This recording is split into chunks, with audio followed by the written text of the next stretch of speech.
Wales Police are joining cycle hire company Nextbike on patrols of Cardiff. It's all to crack down on vandalism of its bikes.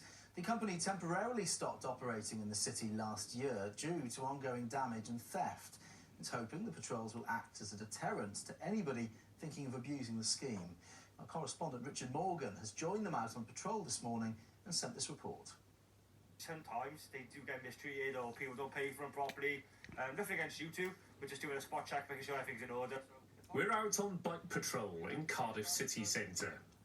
Do a check on this one, Ben? Police officer Lloyd and Andy, who works for Nextbike, are on the lookout for bikes which haven't been returned to a docking station. It's not on hire. This is one. It's returned to its proper place, and the person who rented it will face a fine. But failing to take a bike back is the least of the problems operators have faced. 260 bikes have been scrapped since the bike-sharing scheme began in Cardiff. It was suspended in November because of the scale of the problem. It's hoped police patrols will be part of the answer. We're extremely confident that going forward now, you'll see more bikes out onto Cardiff City streets and the Vale of Glamorgan streets, and we'll look throughout the year now to actively increase our bike numbers, and the scheme will go from strength to strength. The popular service sees users rent bikes by the half hour before returning them to official stations around the city.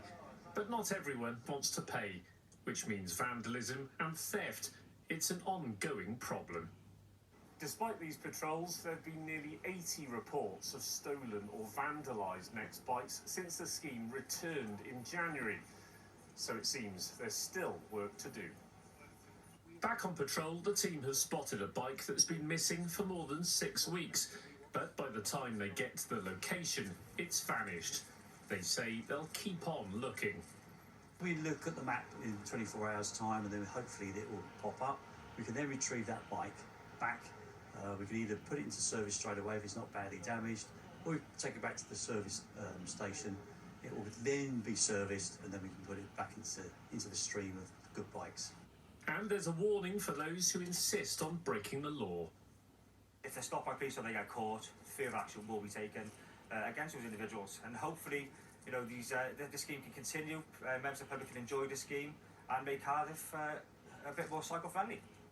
Its supporters say it's a cheap and green way of getting around the city. Hopefully the road ahead is a little clearer for Cardiff's best-known bike-sharing scheme. Richard Morgan, ITV News in Cardiff.